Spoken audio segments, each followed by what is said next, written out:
I spent my whole life giving love, time, money, myself, until one night, over a table filled with food I bought, I heard something that shattered me forever. This isn't just a story of humiliation, it's a story of awakening. If you've ever felt invisible in your own home, this story is for you. Make sure to subscribe and tell me in the comments where you're watching from. I want to know your story too. I still remember the clink of crystal glasses, the low hum of jazz music floating through the house I paid for, the smell of the roast chicken I had seasoned that morning, slow cooking while I ran errands for a dinner I wasn't even supposed to be part of. But I was there, because Olivia had forgotten to tell me her parents were coming over. Again. And the house needed to look perfect. Again. I should have known better than to stay. I should have known what was coming the moment her mother looked at me with those half-curious, half-condescending eyes and asked, "And you are?" Olivia didn't miss a beat. "Oh," she said, laughing like it was the funniest thing in the world. "That's Margaret, our unofficial maid. Keeps the house running." Everyone laughed. Even Ethan, my son. I just stood there, holding the empty wine bottle I had brought up from the basement. I smiled, politely, as if I didn't feel the floor disappear beneath my feet, as if my heart wasn't crumbling piece by piece. I excused myself, set the bottle on the counter, and walked slowly to my bedroom. They kept laughing behind me. Not one of them, not my own son, bothered to correct her, to say that's my mother, to say anything. That night, I didn't sleep. I sat on the edge of my bed, staring at the door I'd painted myself years ago when we first moved in. I remembered the day I signed those mortgage papers.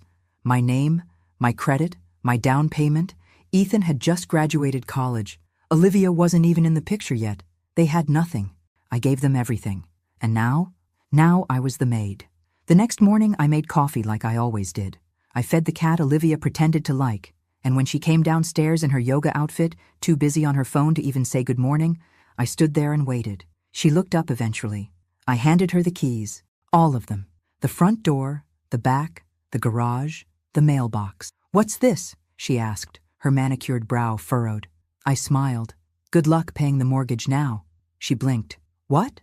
I walked past her, down the hall, past the photos I had framed, the furniture I had chosen, the walls I had painted. I didn't take anything, just my purse and the coat I'd worn when I brought Ethan home from the hospital. I didn't even say goodbye. I heard Ethan calling my name as I opened the door. I didn't stop. He ran after me barefoot in the driveway, but I kept walking. I didn't slam the door of the car. I closed it gently, calmly, because something inside me had snapped, but not in the way you think. It wasn't rage. It wasn't grief. It was clarity. And that was the most terrifying thing of all, because clarity is quiet. It doesn't scream. It doesn't beg. It just knows. And I knew, for the first time in my life, that I was done. I didn't know exactly where I was going, but I knew where I wasn't staying. The last thing I saw in my rearview mirror was Ethan standing in the driveway, stunned. He had no idea how much he'd just lost, and neither did I, yet. They say you don't realize you were drowning until you finally breathe. That first night in the small apartment left to me by my great-aunt Ruth, it wasn't freedom. Not yet. It was silence, thick, echoing silence that settled over everything like dust. The apartment smelled like time, old floorboards, yellowed wallpaper, a heater that groaned like it had seen better decades. I dropped my bag on the kitchen table and stood there, unsure if I was supposed to cry or laugh. I did neither. I just stood, staring at the chipped tiles, remembering the home I had just walked away from. But it wasn't a home anymore. Not for me. Over the next few days, I moved like a ghost. I slept on the couch because the bed frame in the bedroom was broken. I ate peanut butter sandwiches and microwaved soup. I didn't call anyone. Not because I had no one, but because no one had called me. Ethan didn't text, didn't email, not a single word. I suppose Olivia had told him not to. Or maybe worse, maybe he just didn't care. I kept thinking about that dinner, about the way they laughed, about the way he laughed. I raised that boy, alone, after my ex-husband left. I gave up my career, my plans, myself. I cleaned motel rooms at night and stocked groceries at dawn just to keep a roof over our heads. And when my parents passed and left me that insurance money, I used it all to buy a house, a home. I never asked for rent, never made him pay a dime. And somehow, in Olivia's version of the world, I had become the help. I started writing at night, Old spiral notebooks, the kind I used to buy for Ethan in middle school. I filled page after page, not for anyone to read, just for me. I wrote things I had never said out loud, about how I used to stand in the kitchen and wait for him to say thank you, about how I'd cry in the garage when they'd go out to dinner and not invite me, about how I pretended to be asleep so I wouldn't hear them mocking my TV shows in the living room I paid for. And then one day, while looking for a light bulb in the upstairs storage closet, I found the old metal trunk Ruth used to keep under her sewing machine. Heavy, rusted. I pried it open, expecting thread and buttons. Instead, I found envelopes, dozens of them, and one in particular that changed everything. It was addressed to me, in Ruth's familiar handwriting, dated nearly 3 decades ago. If you're reading this, it means you've come back, and I'm sorry you had to. My heart pounded as I unfolded the pages. They were yellowed, fragile. Inside were copies of hospital forms, notes, and a single photograph of a newborn wrapped in a hospital blanket, not Ethan. There was a name, Michael Jameson. I read the letter 3 times before it made any sense. Ruth had been a nurse at the hospital where Ethan was born. She said she always had doubts. She'd seen something odd in the nursery the night I gave birth, a last-minute room switch, a confusion with the tags. But by the time she raised the issue, it was too late. The babies had already gone home. She never told me, said she was afraid, said she hoped she was wrong. But then, years later, she found a document buried in her files, a quiet settlement from the hospital to another family. And that's when she knew. Ethan wasn't my son. My hands trembled. I thought I might pass out. I stared at the photo, at the name, Michael Jameson. My mind refused to process it. Because if this was true, who was Ethan? Who was I to him? And then something strange happened. I didn't feel grief. I didn't feel rage. I felt free. Not because I didn't love Ethan, but because suddenly all those years of pain, of feeling like a stranger in my own life, made sense. Maybe that coldness I always felt from him. Maybe it wasn't imagined. Maybe he always felt like a stranger. And maybe I wasn't crazy after all. I spent the rest of the night reading every paper in that trunk. Ruth had kept it all. DNA reports, affidavits, a small article about the Jameson family, successful, educated, local, and still living in the same town. My real son had been here all along, growing up just a few miles away. I folded the letters back carefully, placed them in a new envelope, and put them in my nightstand drawer. Then I looked at myself in the mirror for a long, long time. I didn't recognize the woman looking back at me, but for the first time in a long time, I wasn't ashamed of her. She was broken, yes, but she was waking up, and the world had no idea what that meant yet. There's a kind of silence that doesn't feel peaceful. It feels punishing. That was the kind of silence I lived in for weeks after reading Aunt Ruth's letter. I didn't know what to do with the information. I carried it inside me like a live wire, dangerous to touch, impossible to ignore. I didn't reach out to Ethan. I didn't go looking for Michael. I just existed. Each day, I woke up, made a single cup of coffee, stared out the dusty kitchen window, and tried to understand who I was now. The Margaret who raised Ethan wasn't the same woman who read those letters. That Margaret was a mother, a wife once, a caregiver, a giver of everything. But who was I without that identity? One evening, the heater went out in the apartment. I lit a candle and bundled myself in blankets, curling up on the couch with the hospital files in my lap. I must have read them 100 times, every line, every signature, every timestamp. It all checked out. It was real. My real son, Michael Jameson, was born on the same night as Ethan, in the same wing, in a hospital that would later settle quietly with another family, hoping the truth would never surface. Ruth had made copies of everything before she passed. She left me the pieces of a truth that had been stolen from me. I felt grief, but not for Ethan.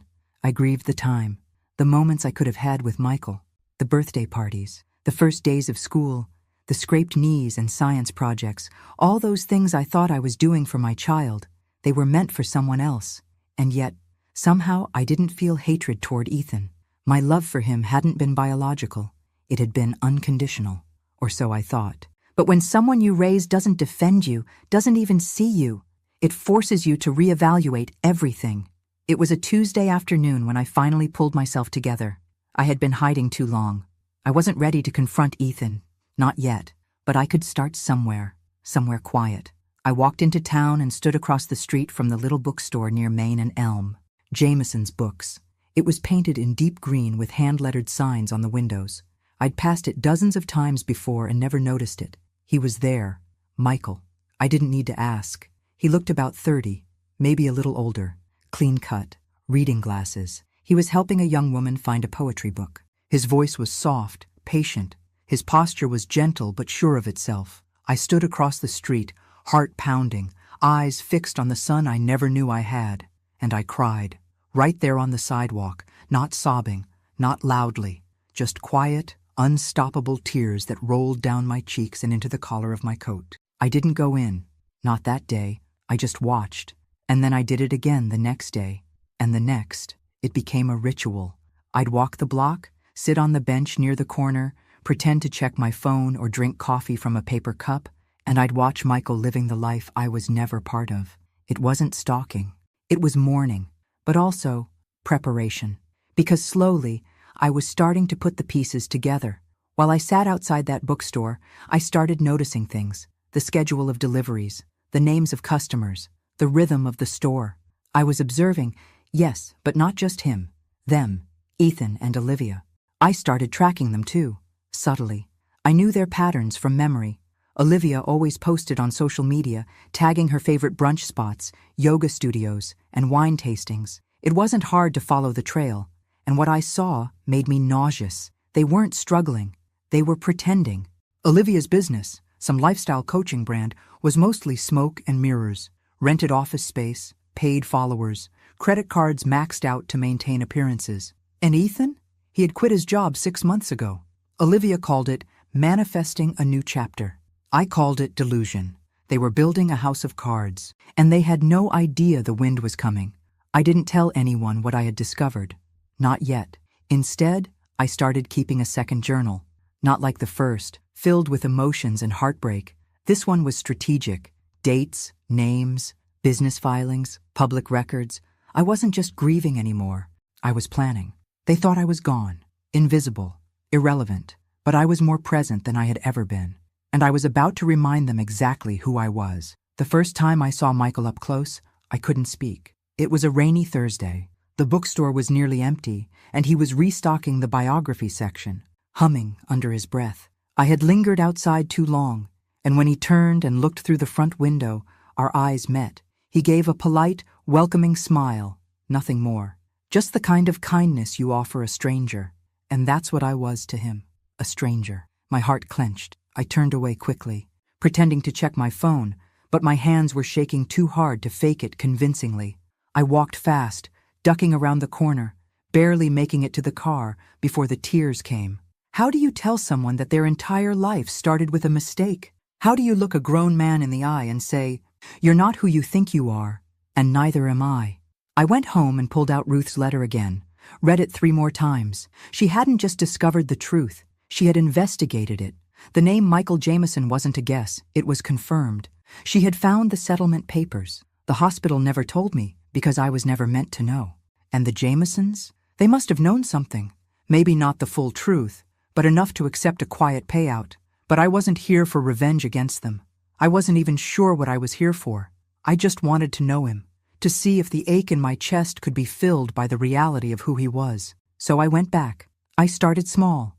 I bought a book. Michael rang it up himself. "Good choice," he said with a smile. Hard to find these days. His voice was warm, familiar in a way that made my throat tighten. He handed me the bag, his fingers brushing mine for a second. I nodded. "You own this place?" "Sort of," he said. "My parents helped me get started. They're retired now, so I keep busy here."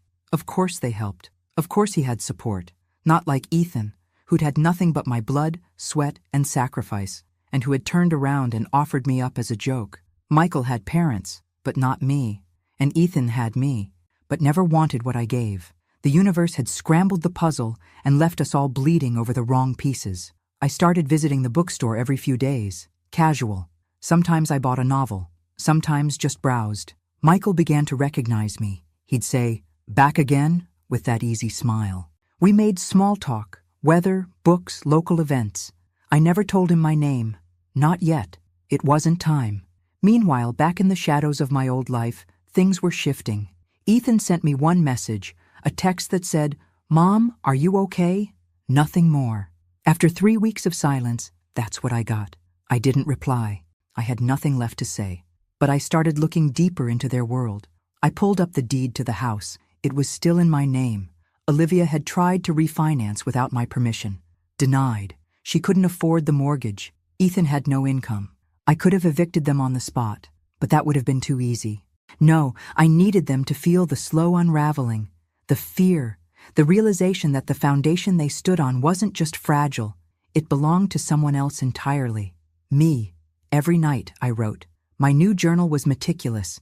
Every receipt, every conversation, every time Michael mentioned a hobby, a favorite author, a childhood memory, I wrote it down, not to use against him, but to understand the son I never got to raise. And in between the lines, I began to see the truth more clearly than I ever had before. Ethan didn't treat me poorly because he was switched at birth. He treated me poorly because he chose to, because Olivia gave him permission to, because somewhere along the line, he stopped seeing me as someone to respect and started seeing me as someone to dismiss. But Michael, he didn't know me at all, and yet he treated me with more kindness in 5 minutes than Ethan had in 5 years. I wasn't ready to tell him.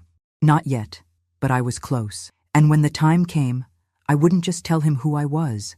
I would tell him everything, about the hospital, about the switch, about the life that was stolen from us both. But first, I had to finish watching the collapse of the life I had already left behind.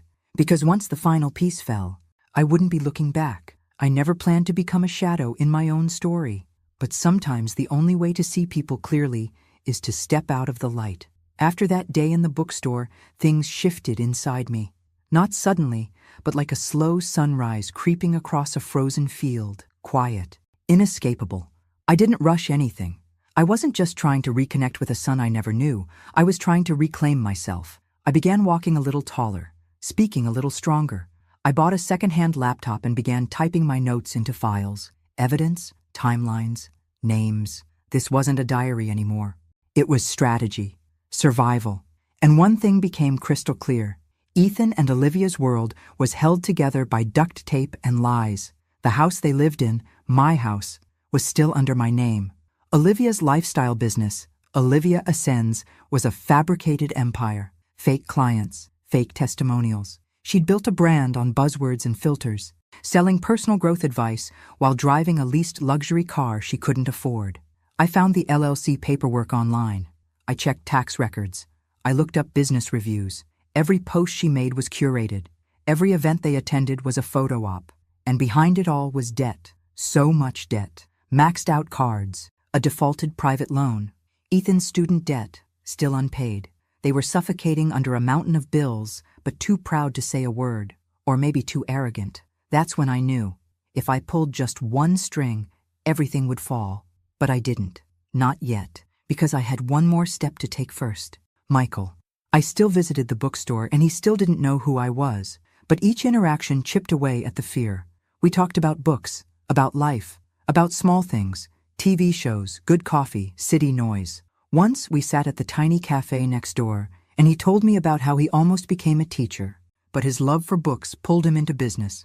"You remind me of someone," he said once, sipping his tea. "Someone I can't place." I smiled. "Maybe a librarian?" He laughed. "Maybe."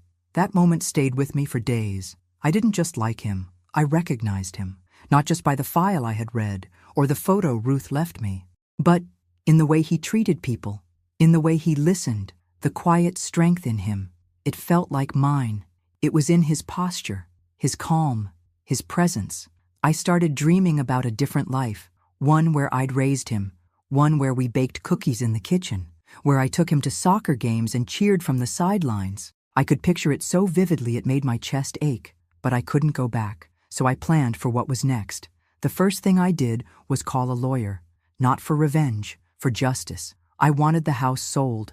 I had every legal right to it. I made the down payment, paid every bill, and never signed it over. Ethan had always said, "We'll put it in your name later. No rush." Of course, there was no rush. For him, I was paying everything. Now I wanted my name back, my rights, my home, if not physically, then legally. I met with an attorney downtown. A woman about my age, sharp and direct. She listened without judgment. When I told her what happened, she nodded slowly and said, "We'll file the motion this week." I signed the papers with a steady hand. That evening, I walked past the house. The porch light was on. Olivia was sitting on the swing, scrolling on her phone, glass of wine in hand. Inside, Ethan was on the couch, playing video games. Their lives were running on autopilot. No idea that the ground beneath them was already shifting. It wasn't about punishing them. It was about restoring balance. And when the house sold, they would feel what I had felt for years, powerless. And maybe, just maybe, they'd understand what it meant to be discarded. I didn't slam doors. I didn't scream. I just watched, waited, and walked away. The first domino had fallen, and none of them even knew it yet. I've always believed that silence is stronger than noise, that true strength isn't in how loud you fight, but in how deeply you know you're right. The day the official notice went out to Ethan and Olivia, I was sitting at a cafe near the courthouse, stirring honey into my tea with a calm I hadn't felt in years. My lawyer said they'd receive it by AM sharp. My phone buzzed. Ethan. I stared at the screen until it stopped ringing. Then I turned it over and let the silence speak for me. It wasn't that I didn't want to hear his voice. I just wasn't ready to hear him lie. Later that afternoon, I checked my email and saw his message. It wasn't long. Just, "Mom, what are you doing? Please call me. Olivia is freaking out." Of course she was. The mortgage was due, and now they couldn't refinance, because the person they thought was too weak to matter was the one holding the deed, and they never saw it coming. A week later, I got another call. Olivia this time. I didn't answer her either. She left a voicemail, her tone tight, barely controlled. "Margaret, we really need to talk. This is all it's a misunderstanding. Ethan says you're going through something, and we're here to support you. But you're putting our lives at risk, and that's not fair." I listened twice. She called the house hers, and my silence? It became sharper, more deliberate. They didn't understand yet, but they would. 2 days later, Ethan showed up at my apartment. I saw him through the peephole before he even knocked. Hair uncombed, dark circles under his eyes, a man unraveling. I didn't open the door. He stood there for a long time, knocked once, then again, then said, "Mom, please, don't do this." I stood on the other side, my hand on the knob, but I didn't turn it. I let him sit in the discomfort of being unheard, just like I had for years. The following week, my lawyer finalized the paperwork to list the house. I would get the full profit, every cent, legally, ethically, emotionally. All of it was mine. Olivia tried to fight it. She claimed contribution of value. My lawyer smiled and said, "Let's see her prove it in court." She couldn't, because she never invested in anything but appearances. And now, those were crumbling, one filter at a time. Word got out. Olivia's parents stopped commenting on her social media posts. Clients began backing out. She made a video trying to explain the unfairness of generational property law. People saw through it. And I didn't post a thing. I just kept showing up at Michael's bookstore. We had coffee again, talked about an old novel we both loved. He recommended a memoir to me. "It's about grief," he said, "but also forgiveness." I nodded, swallowing the lump in my throat. "I think you'd like it," he added. Maybe I would, but not yet. I wasn't done grieving or forgiving.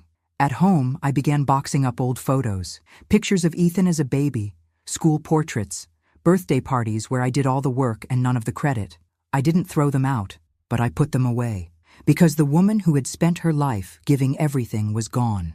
And the woman who took her place, she wasn't angry. She was awake. The papers were signed. The house was going on the market. And somewhere inside that green bookstore across town, my real son laughed at something a customer said, completely unaware that his life was about to change too, but in the best way. Because not all losses are tragedies. Some of them are beginnings in disguise. I always thought masks were something people wore at costume parties, but Olivia wore hers like a second skin, flawless, smiling, unshakable. The kind of woman who always knew how to pose for a photo, how to angle her voice just right in public. But the thing about masks, eventually, they crack, and I was about to shatter hers completely. The idea came to me one morning while browsing the local business directory. I had already gathered enough personal dirt, credit problems, fraudulent Instagram partnerships, late mortgage payments. But I wanted more than rumors. I wanted facts. Something concrete, something they couldn't spin. So I hired a local business consultant, a man named Darren, quiet, professional, discreet. I told him I needed a full audit of a business, nothing illegal, just a private deep dive into its structure. I gave him Olivia's company name, Olivia Ascends LLC. He got to work. A week later, he delivered everything in a neat folder. And what he found, even I wasn't prepared for. Olivia's entire business model was a lie. No tax filings for the last 2 quarters. Several invoices forged to look like they came from real clients, but the clients didn't exist. Photo shoots staged at rented properties she claimed were home makeovers. Her so-called partnerships were just affiliate links with inflated metrics. She wasn't just pretending to be successful. She was deceiving everyone. I asked Darren, would this hold up under scrutiny? He looked at me and said, if this goes public, she's finished, financially, professionally.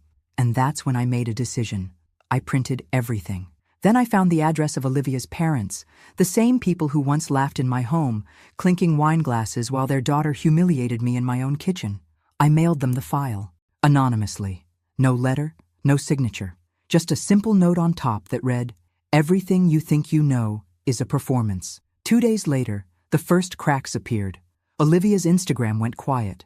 No stories, no curated morning routines. Her newest post, an inspirational quote about being misunderstood, was flooded with strange comments. Then, like dominoes, her world began to collapse. Her website went offline for maintenance. Her last planned workshop was canceled due to unforeseen circumstances. And then, I heard the cherry on top from an old neighbor who still followed her. Olivia's mother was seen leaving her house in a rage, shouting on the phone, face red, purse swinging wildly. Whatever happened behind those closed doors, it wasn't filtered, and it wasn't pretty. Ethan called me again that night. I didn't answer. He left another voicemail. Mom, I don't know what's happening. Olivia's parents aren't speaking to us. Someone sent them stuff, documents. They think we forged them. Did you do this? I didn't reply. He was finally seeing her for who she really was, and himself too. He had spent years defending a woman who destroyed everything in her path, starting with me. Let him feel it. Let him sit in it. That night, I walked to the bookstore again. Michael was closing up. He waved when he saw me. Back again? He said, unlocking the door to let me in. You should just work here at this point. I smiled. Maybe I should. We sat on the floor, surrounded by stacked paperbacks. He was cataloging a new shipment. I helped without being asked. Why do you come here? He asked, not unkindly. The question caught me off guard. I looked at him. Really looked at him. He had my eyes. I hadn't noticed before. I like the way it feels in here, I said. Like, nothing's pretending to be something it's not. He tilted his head, considering me. Me too. We worked in silence after that.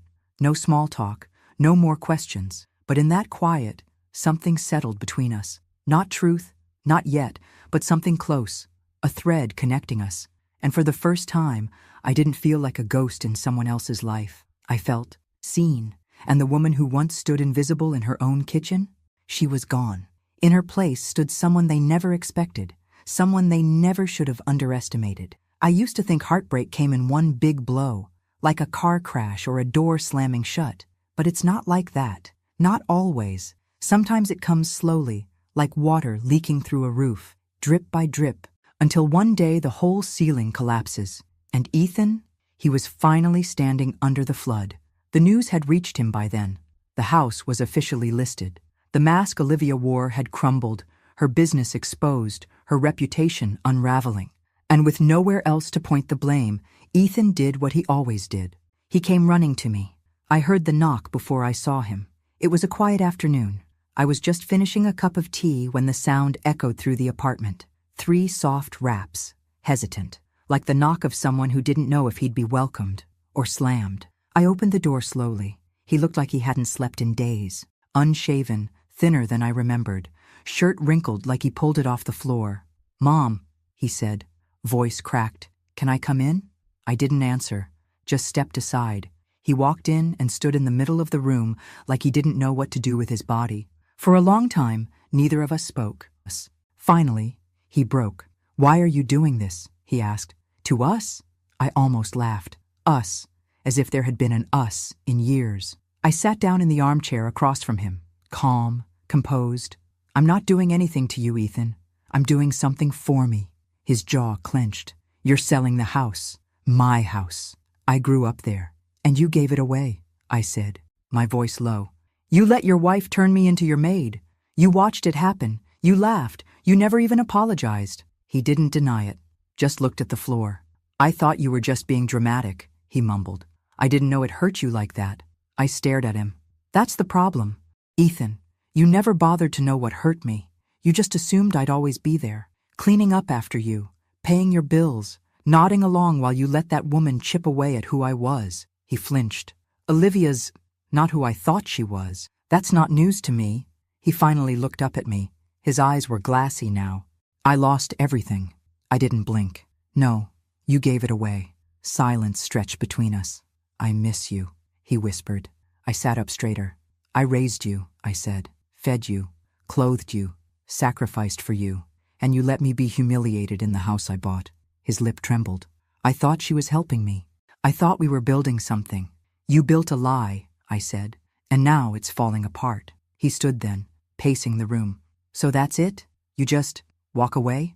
I got up, walked over to the drawer by the kitchen, and pulled out the envelope Ruth left me. I held it in my hands. I'm going to tell you something now, I said, and I need you to listen. Really listen. He nodded, confused. I handed him the envelope. These are your birth records. Read them. He sat, opened it slowly. His brow furrowed, then fell. He read the letter.